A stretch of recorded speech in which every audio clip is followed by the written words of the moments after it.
Welcome back students. हम पढ़ रहे हैं ethics, integrity and aptitude for GS paper 4। बात करें प्रीवियस लेक्चर की तो उसमें हमने कंप्लीट किया है introduction to the topic of determinants of ethics and consequences of ethics in human action. हमने उसको ह्यूमन एक्शन के रिस्पेक्ट में देखा, ना कि अकेले आइडिया के रिस्पेक्ट में। हमने बात की क्या होता है मीनिंग डिटर्मिनेंट्स की। जब हम एथिकल एक्शन लेते हैं तो उस एक्शन के पीछे की रीजनिंग क्या है, उस एक्शन के पीछे का बेस क्या है, वो हमने एक्शन क्यों लिया, ये सब तय होता है डिटर्मिनेंट्स ऑफ एथिक्स से। डिटर्मिनेंट्स ऑफ एथिक्स में हम 3 स्टैंड्स रीड करते हैं। पहला है डियोंटोलॉजी और ड्यूटी एथिक्स, दूसरा है कंसीक्वेंशलिज्म या यूं कहें टेलियोलॉजी, जो फोकस करता है एंड रिजल्ट्स पर या कहें गुड पर, जबकि ड्यूटी एथिक्स फोकस करता है राइट पर या यूं कहें राइटनेस पर। और तीसरा स्टैंड्स ऑफ डिटर्मिनेंट्स की बात करें तो वो है वर्च्यू एथिक्स, जो बस फोकस करता है पर्सनालिटी पर। जितने भी स्टेक होल्डर्स हैं उनकी पर्सनालिटी क्या है और उनकी वर्च्यूज क्या है। आज हम अपना टॉपिक स्टार्ट करते हैं एक केस स्टडी से और देखेंगे यूपीएससी कैसे क्वेश्चन पूछता है। 2013 जीएसएफ 4 का ये केस स्टडी है, फेवरेटिज्म इन जॉब रिक्रूटमेंट। देखिए एक केस स्टडी दी गई है, 20 मार्क्स 250 वर्ड्स। इसमें क्या कहा गया है, you are heading a leading technical institute of the country. आप एक हेड हैं तो आपका रोल यहाँ पर फिक्स कर दिया कि आप क्या हैं। The institute is planning to convene an interview panel shortly under your chairmanship for selection of the post of professors. तो प्रोफेसर भाई सिलेक्ट होने जा रहे हैं वहां पर, तो इंटरव्यू होगा और उस पैनल के आप हो गए chairman. A few days before the interview, you get a call from the personal secretary of a senior government functionary। तो एक पर्सनल सेक्रेटरी का फोन आता है और कोई सीनियर गवर्नमेंट ऑफिशियल होगा, seeking your intervention in favor of the selection of a close relative of the functionary for this post। तो वो जो साहब हैं उनके पीए साहब आपसे कह रहे हैं, क्योंकि आप चेयरमैन हैं, कि उन पीए उन मेरे साहब के रिश्तेदार को आप थोड़ा कंसीडर कर लीजिए, आप इंटरवीन कर जाइए और थोड़ा उसको कंसीडर कर लीजिए। तो जैसे अपने डेली लाइफ में ये सब देखने को मिलता है, ये सब करप्ट प्रैक्टिसेस का एग्जांपल है। तो ये करप्ट प्रैक्टिस फॉलो करने के लिए आपको कहा जा रहा है। The personal secretary also inform you that he is aware of the long pending and urgent proposals of your institute for grant of funds for modernisation. और उसने आपको लालच भी दी कि भाई मुझे तो पता है आपको फंड भी चाहिए मॉडर्नाइजेशन के लिए, चिंता मत करें, which are awaiting the functionary approval. He assure you that he would get this proposal clear. तो आपको लालच भी दिया गया और कहा गया ये आप अनएथिकल काम कर दीजिए और ये करा लीजिए। तो जब मैं एथिक्स की डेफिनेशन आपको बता रहा था तो मैंने आपको बताया, जब आप एथिकल एक्शन लेंगे या एथिक्स को फॉलो करेंगे तो आपको बहुत सारी चीजें छोड़ देनी पड़ेंगी। क्या पता आपको बहुत धन संपदा छोड़नी पड़ जाए, क्या पता अपने रिलेटिव्स को छोड़ना पड़ जाए। अगर आपके एथिकल एक्शंस के बीच आपका रिलेशन आ रहा है फादर के साथ, आपको वो भी छोड़ना पड़ जाए। तो जब एथिकल एक्शन लिया जाता है वो एक चैलेंजिंग टास्क है। ये मैंने आपको एथिक्स की जब डेफिनेशन बता रहा था, एथिक्स में क्या करते हैं, क्या होता है एथिकल एक्शन, क्या होता है एथिकल रिस्पॉन्स, उसमें बताया था। तो ऐसे ही हमें इसको देखना है। तो क्वेश्चन क्या है, what are the options available to you. तो ऑप्शन का मीनिंग क्या है, आपके पास जो भी ऑप्शंस हैं उसकी लिस्ट बनाइए और यहाँ पर लिखिए। मीन्स जो भी एथिकल लग रहा है उसको भी बताइए, मीन्स एथिकल ऑप्शन जो भी हैं आपके पास, और अनएथिकल जो भी आप कर सकते हैं उसको भी लिखें। क्यों ऐसा बोला जाता है, एग्जाम में अनएथिकल क्यों लिखे जाए, क्योंकि एग्जामिनर जानना चाहता है कि आपको बस ऐसा तो नहीं एथिकल की ही नॉलेज हो, अनएथिकल आप रिकॉग्नाइज ही ना कर पाते हो। क्योंकि एथिक्स तब इंपॉर्टेंट हो जाती है जब आपको करप्शन करने का मौका मिले। अगर आप करप्शन के बारे में जानते ही नहीं है और तब आप एथिकल होने का ढोंग कर रहे हैं, नाटक कर रहे हैं, तो उसका कोई मतलब नहीं। तो एग्जामिनर जानना चाहता है कि आप करप्शन के बारे में भी उतना ही अवेयर हैं जितना कि आप एथिक्स के बारे में, एथिकल एक्शंस के बारे में हैं। तो हमें एथिकल और अनएथिकल एक्ट दोनों के बारे में लिखना है। और क्या लिखना है, ये तो ऑप्शंस की बात होगी। Evaluate each of these options. तो इवेल्युएट आप कैसे करते हैं किसी भी चीज को, उसकी मेरिट देखते हैं और डिमेरिट देखते हैं। और कैसे इवेल्युएट करते हैं, शॉर्ट टर्म कंसिक्वेंसेस देखते हैं, लॉन्ग टर्म कंसिक्वेंसेस देखते हैं। तो इनके बेसिस पर आप इवेल्युएट कर लीजिए, प्रोस एंड कॉन्स देख लीजिए and choose the option which you would adopt giving reasons. अब देखिए, मान लीजिए हम इसके आंसर जब लिखेंगे तो मैं बताऊंगा, पहले तो आप इसके स्टडी को समराइज करेंगे, शुरुआत में बताएंगे एग्जामिनर को मैं ये इससे समझ पाया हूँ, स्टेक होल्डर्स एनालिसिस करेंगे, स्टेक होल्डर को मेंशन करेंगे, अपना रोल बताएंगे उसमें। तो आप इसकी एक जिस्ट कहें या समरी वहां पर लिख देंगे। उसके बाद आप ऑप्शंस बताएंगे कि ऑप्शन 1 मैं मान जाऊंगा, ठीक, ऑप्शन 2 इससे कुछ अच्छा ऑप्शन, ऑप्शन 3 उससे भी अच्छा, ऑप्शन 4 उससे भी ज्यादा एथिकल, और ऑप्शन 5 जो आप लिखिएगा, जो लास्ट ऑप्शन आपका होगा, वो आप वो वाला ऑप्शन लिखिएगा अपने आंसर में जो आप चूज करने जा रहे हो। क्यों? इससे ये लगता है कि कोहेरेंट आंसर है आपका, क्योंकि एग्जामिनर जब आपका आंसर पढ़ते हुआ आएगा तो जो आप चूज करने वाले हैं उसी को आप यहां पर लिख देंगे। आई विल प्रिफर ऑप्शन 5 ऐसे लिख देंगे। फिर उसके बाद लिखेंगे बिकॉज। बिकॉज क्यों लिखेंगे? क्योंकि वो पूछ रहा है, क्योंकि आपको देनी है रीजन, तो रीजनिंग इंपॉर्टेंट है। तो अगर मैं कहूं ऑप्शन 1 आप क्या लिखेंगे? I will accept the offer of personal secretary. तो उसके प्रोज क्या लिखेंगे?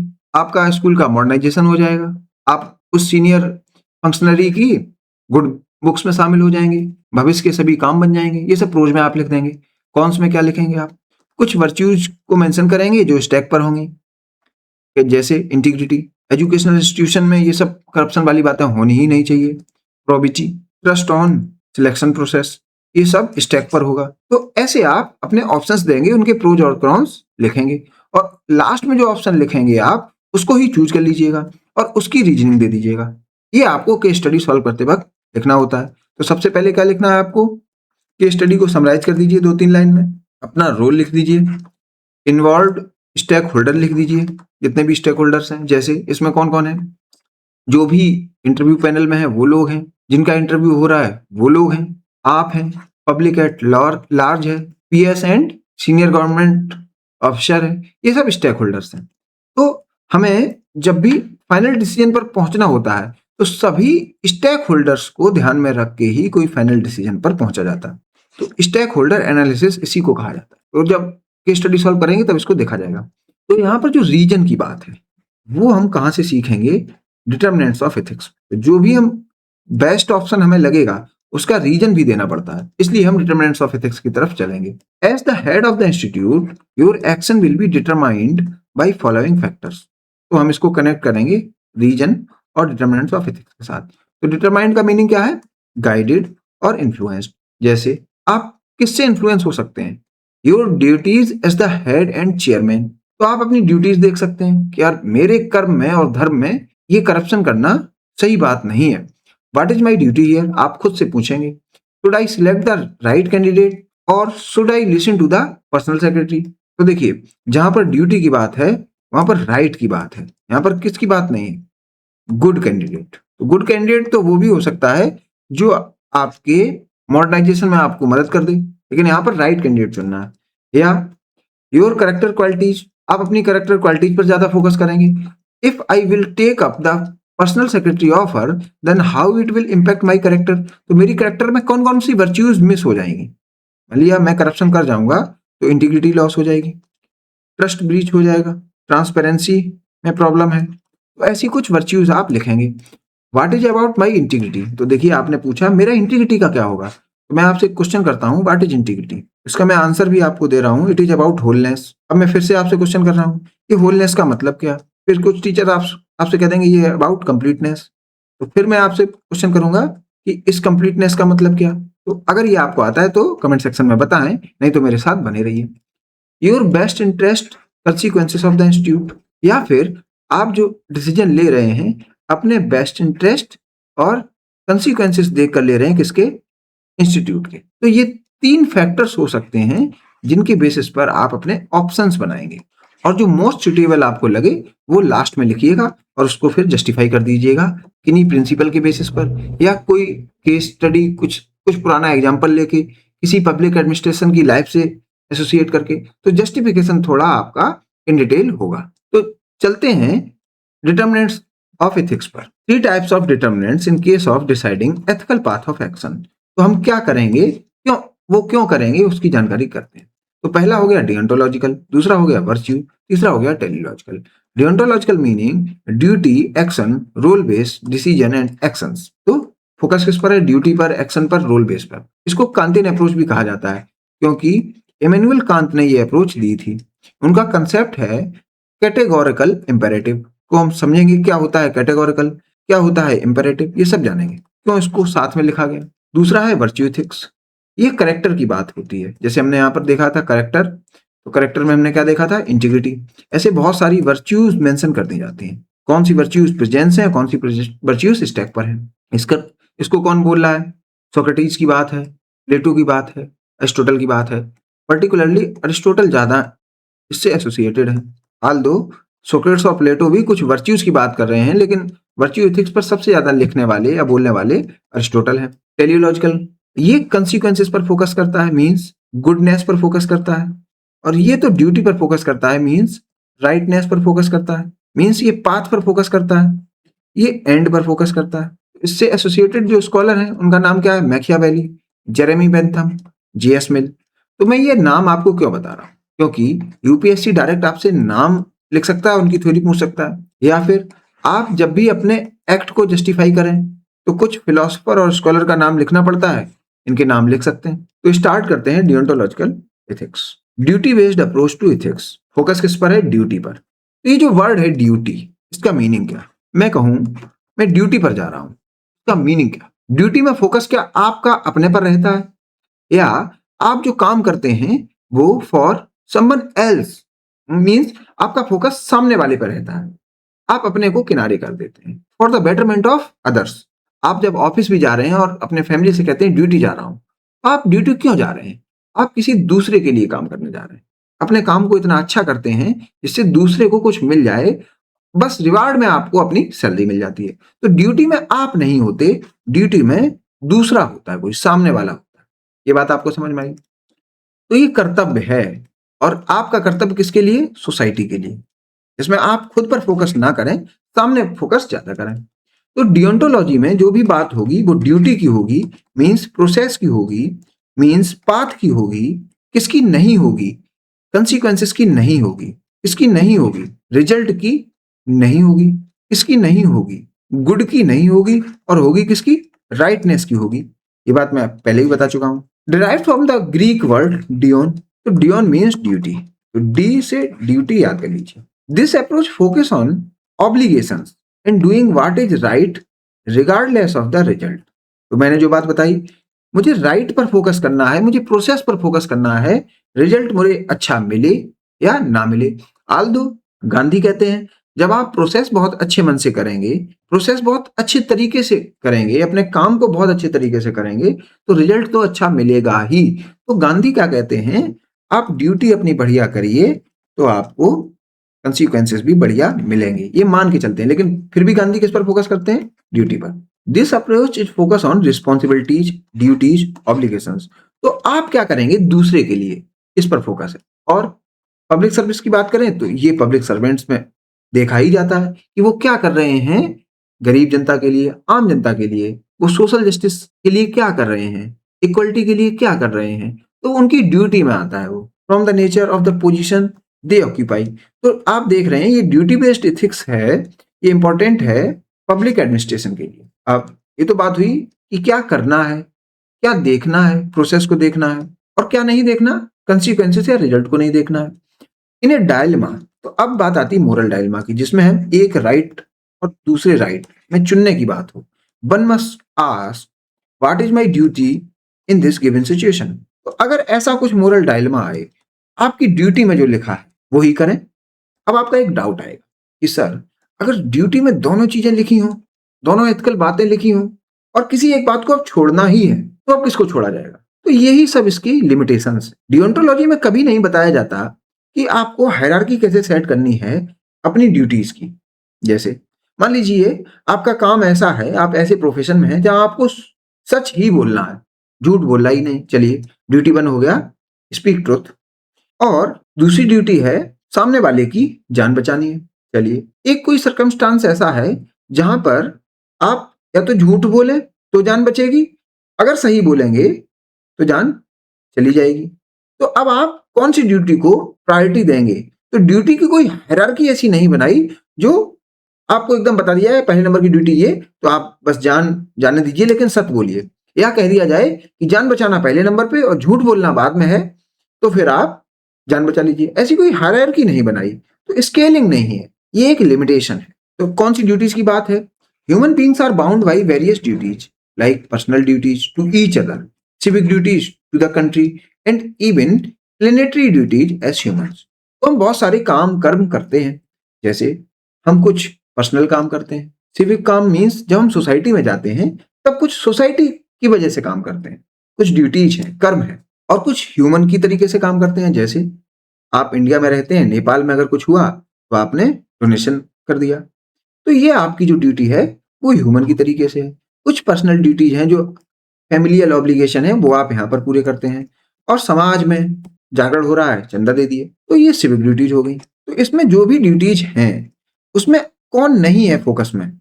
आप नहीं है फोकस में। कौन है फोकस में? सामने वाला ह्यूमन बीइंग। अब देखिए, ड्यूटीज पर अगर फोकस कर रहे हैं मींस आप इंपॉर्टेंस दे रहे हैं सामने वाले को। सामने कौन है? एक ह्यूमन बीइंग जिसके पास लाइफ है। तो यहां पर जो बात होती है वो डिग्निटी ऑफ लाइफ की बात है। Dignity of life, dignity of life कहिए या ह्यूमन बीइंग लिख लीजिए। ह्यूमन बीइंग इज्जत देते हैं सामने वाले इंसान को या उसकी जिंदगी को। तो इज्जत आप किसको नहीं दे रहे या अनइम्पोर्टेंस है उसकी आपके दिमाग में, हो सकता है मनी की। आप अगर 1 करोड़ रुपया मिले और किसी की जान बचाने को कहा जाए तो आप किसको प्रेफर करेंगे? अगर आप डियोंटोलॉजिस्ट हैं तो अगर आप डियोंटोलॉजिस्ट हैं तो आप कहेंगे जान इंपॉर्टेंट है मेरे लिए, किसी की जान बचाना मेरे लिए अटमोस्ट प्रायोरिटी वाली चीजें हैं। ऐसा आप अपने पास रख लीजिए, मैं इसकी जान बचा लूंगा। तो ह्यूमन लाइफ की जो डिग्निटी है वो इसमें देखने को मिलती है।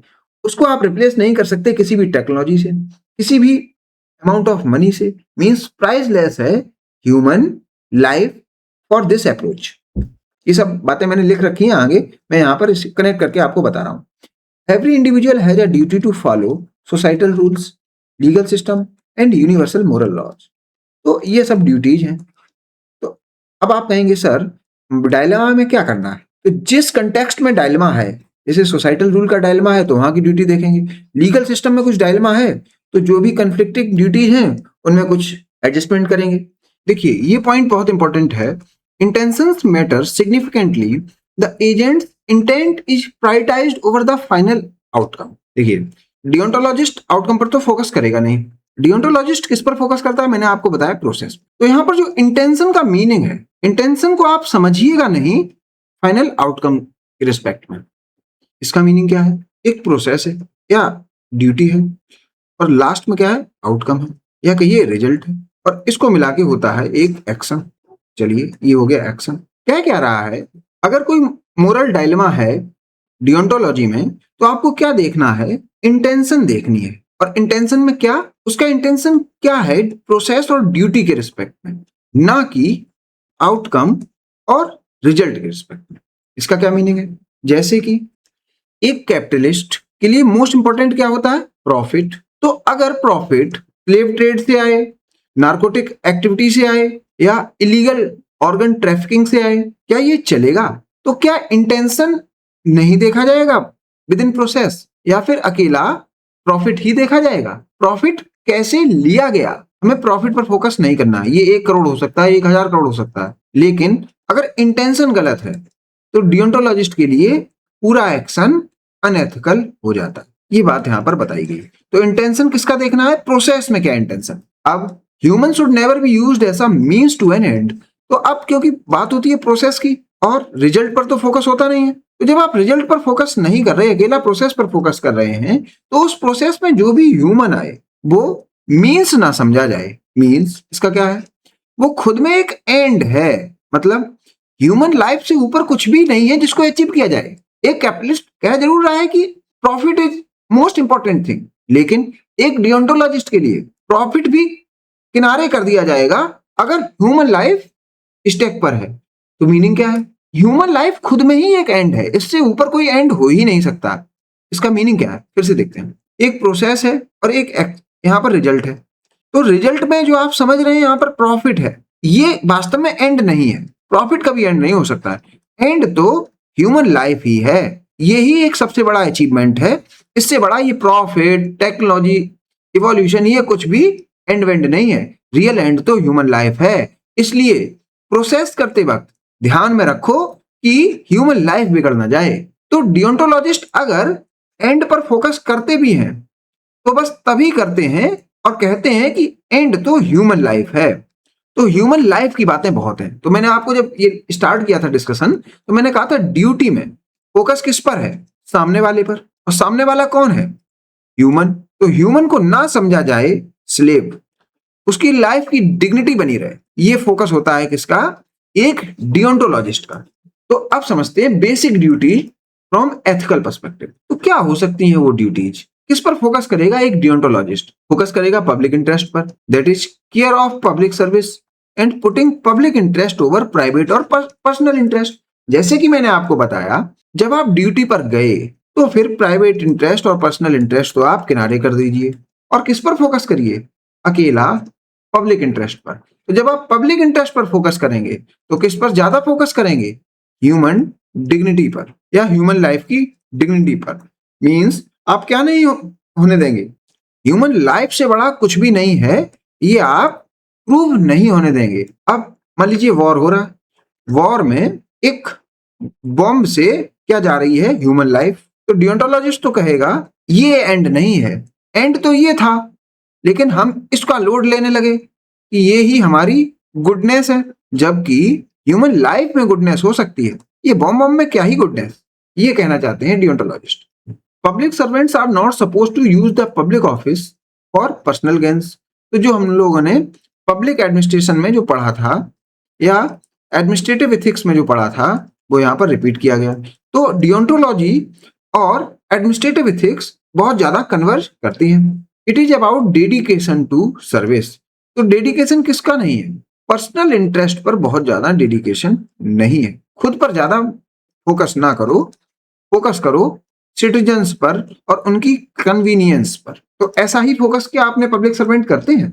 It is about procedural fairness. इसका दूसरा नाम क्या है? प्रोबिटी। तो प्रोबिटी हम पढ़ेंगे तब इसको और डिटेल में देखेंगे। That is ensuring that all persons are treated in the same way or treated consistently, and it ensures that citizens are not treated arbitrarily and not discriminated or ignored when others are receiving a service. तो देखिए, discrimination तभी खत्म होगा जब आपके लिए human life की dignity होगी। मींस आपके लिए हर एक व्यक्ति की जिंदगी बहुत ज्यादा इंपॉर्टेंट है और उसके सामने अनइम्पॉर्टेंट क्या हो सकता है? आपका प्रमोशन, आपकी सैलरी, आपकी सुविधाएं, आपके पर्सनल इंटरेस्ट। अगर आप एक पब्लिक सर्वेंट हैं तो जब दूसरे की मदद करने जाएं तो उसकी ही मदद में खो जाएं। तो पब्लिक सर्विस इसीलिए कहा जाता है 24/7 का काम है। तो यहां पर अगर 24/7 दूसरे की सर्विस में लगना है तो पर्सनल इंटरेस्ट कितनी देर के लिए है? 0 सेकंड्स के लिए। पर्सनल इंटरेस्ट के बारे में कभी भी नहीं सोचना। कब बात हो रही है? पब्लिक सर्विस की। It is about fiduciary responsibility और ट्रस्ट रिस्पॉन्सिबिलिटी। देखिए, आप पब्लिक सर्वेंट हैं तो पब्लिक ने आपके ऊपर ट्रस्ट बनाया है। मींस आप एक ट्रस्टी हैं, कोई ऑनर नहीं। That is public servants are interested not honour. तो इंपॉर्टेंट वर्ड क्या है? Not honour. तो ऑनर अपने पर्सनल इंटरेस्ट पर फोकस कर सकता है, लेकिन ट्रस्टी तो जो लोग उस पर ट्रस्ट कर रहे हैं उनके इंटरेस्ट पर फोकस करेगा विद पब्लिक फंड्स। तो ट्रस्ट किया है आपको देकर, क्या उनके फंड्स उन्होंने टैक्स के रूप में अपनी हार्ड एंड मनी आपको दी है। And making the best possible use of limited resources available with them and avoiding the extravagance and they should spend frugally. Moreover they should seek to effective in use of limited resources. तो ये जो line लिखी है ये क्या बता रही है? आपकी ड्यूटीज। तो जब कभी भी डायलेमा आए तो ये ड्यूटी समझ जाना किसकी है? पब्लिक सर्वेंट की। तो अब क्या मतलब है? जो भी आपको पब्लिक पर्स से खर्च करने को मिलता है उसमें बहुत ज्यादा पैसा बर्बाद ना करें, क्योंकि रिसोर्सेस लिमिटेड हैं। तो बेस्ट आउटकम पर फोकस करें। मींस आउटकम मिलने चाहिए, इसको कहते हैं इफेक्टिवनेस। इसका एक अच्छा सा एग्जांपल आप बजट प्रोसेस पर देखिए। बजट, सरकार बजट लाती है तो इसको आप अगर इकोनॉमिक एक्टिविटी से के रिस्पेक्ट में देखेंगे तो इसमें आप क्या देख रहे हैं? इनकम और एक्सपेंस। तो इकोनॉमी में तो इनकम और एक्सपेंस के रिस्पेक्ट में इसको देख लेते हैं, लेकिन इथिक्स में इसको कैसे देख रहे हैं? ट्रस्ट मैनेजमेंट के रिस्पेक्ट में, कि लोगों ने हार्ड एंड मनी सरकार को दे दी और सरकार पे ट्रस्ट किया कि ये जो लिमिटेड रिसोर्सेस हैं, लिमिटेड मनी है, इसको खर्च करेगी। और वो कैसे खर्च करेगी? सरकार सरकार ही डिसाइड करेगी कि उसे हेल्थ पर ज्यादा खर्च करना है कि एजुकेशन पर। तो अगर मोरल डायलेमा आए, सरकार को, तो सरकार फिर ये ड्यूटी ध्यान दे तो बेस्ट पॉसिबल यूज हो जाए पब्लिक फंड्स का, चाहे हेल्थ में चाहे एजुकेशन में, और फिर दोनों का रिलेटिव कंपैरिजन कर ले और जो भी रिजल्ट आए उसके आधार पर एक्शन ले ले। ये होता है ड्यूटी एथिक्स। तो मोरल डायलेमा देखा, बजट को इकोनॉमी के रिस्पेक्ट में देखा और एथिक्स के रिस्पेक्ट में देखा। तो फ्रूजली जो शब्द था उसका मीनिंग क्या है? Not extravagant and not miser as well. ऐसा भी नहीं कि पैसा खर्च ही नहीं कर रहे हैं, मंत्री जी अपने पास दबा लिए हैं डिपार्टमेंट का पैसा, या मंत्री जी पूरे दिन माला और गाड़ी पे ही खर्चा कर दिए। तो बैलेंस बना के चलना है अपने खर्चों में। Other basic duties are as follows. तो कुछ तो ड्यूटीज हमने देख ली पब्लिक सर्विस में। Be bound by and uphold the law. तो खुद लॉ से बंधे हो और लॉ को मेंटेन भी किया जाए। मींस इससे नहीं बंधे हो, विम्स एंड फैंसीज से नहीं बंधे हो, अपनी सनकपन से ना बंधे हो। मींस मन आया तो बेचारी जनता को थप्पड़ मार दी। अगर आप ऐसा करते हैं तो आप समझ जाइए आप डियोंटोलॉजी पर फोकस नहीं कर रहे, ड्यूटी एथिक्स पर फोकस नहीं कर रहे, क्योंकि आपने सामने वाले की लाइफ की इज्जत नहीं रखी। आप अगर उसे बेकार में ही पीट रहे हैं, मार रहे हैं, तो ह्यूमन डिग्निटी आपने वायलेट कर दी। Support democratic process not personal interest, क्योंकि आप एक पब्लिक सर्वेंट हैं, आपको 24/7 काम करना है। Be responsive to the policy goals of the political superiors, in other words minister. मतलब यह आपकी ड्यूटी है कि मिनिस्टर का कहा माने, अगर वो लॉ में लिख दिया उसने, या कोई पॉलिसी बनाई है कैबिनेट ने, या लेजिस्लेचर कुछ उस पर बोल रहा है, या जुडिशरी ने कुछ आपको गाइडलाइंस दी हैं। तो ये कुछ और ड्यूटीज हो गई एक पब्लिक सर्वेंट की। तो जब भी मोरल डायलेमा आए और आप अगर डियोंटोलॉजी लगा रहे हैं तो फिर ये ड्यूटीज देखिए और इसमें एक बैलेंस बनाइए। तो हमने आपको जब शुरुआत की थी लेक्चर की तो बताया था इसमें कोई परफेक्ट आंसर नहीं होता है, राइट आंसर नहीं होता है, हमेशा इम्परफेक्ट सॉल्यूशन या इम्परफेक्ट आंसर मिलता है। तो एक ड्यूटी लगाएंगे ड्यूटी 1, तो क्या पता ड्यूटी 2 में आपको कुछ ना कुछ बैलेंस बनाना पड़े। अब बात करते हैं केस स्टडी की जो 2016 जीएस पेपर 4 में पूछी गई थी। Poor women without documentary proof. Suppose you are an officer in charge of implementing a social service scheme. तो आपका रोल क्या है? आप एक सोशल सर्विस स्कीम के ऑफिसर इंचार्ज हैं। To provide support to old and destitute women. तो आपके सामने जनता कैसी है? बेचारी बूढ़े लोग हैं और परेशान हैं। An old and illiterate woman comes to you to avail the benefits of the scheme. एक बूढ़ी महिला आपके पास आती है, उसे भी पता लगा सरकार एक स्कीम लाई है और माननीय अधिकारी जी बैठे हुए हैं देने के लिए। However, she has no documents to show that she fulfills the eligibility criteria. अब देखिए उसके पास डॉक्यूमेंट्स नहीं थे जो आपको दिखा पाए और एलिजिबिलिटी क्राइटेरिया को फुलफिल कर पाए। But after meeting her and listening to her you feel that she certainly needs support. लेकिन आपको अंदर से लग रहा है, आपकी कंसाइंस आपको बोल रही है, जब आपने इन्वेस्टिगेट किया तो लगा कि इसको सपोर्ट चाहिए। Your inquiries also show that she is really destitute. वो वास्तव में परेशान है। And living in a pitiable condition, तो बहुत दयनीय कंडीशन में रह रही है। You are in a dilemma. अब आपको डायलेमा है। क्यों? क्योंकि एक तरफ आपको एलिजिबिलिटी भी चाहिए और दूसरी तरफ आपको सपोर्ट भी प्रोवाइड करना है।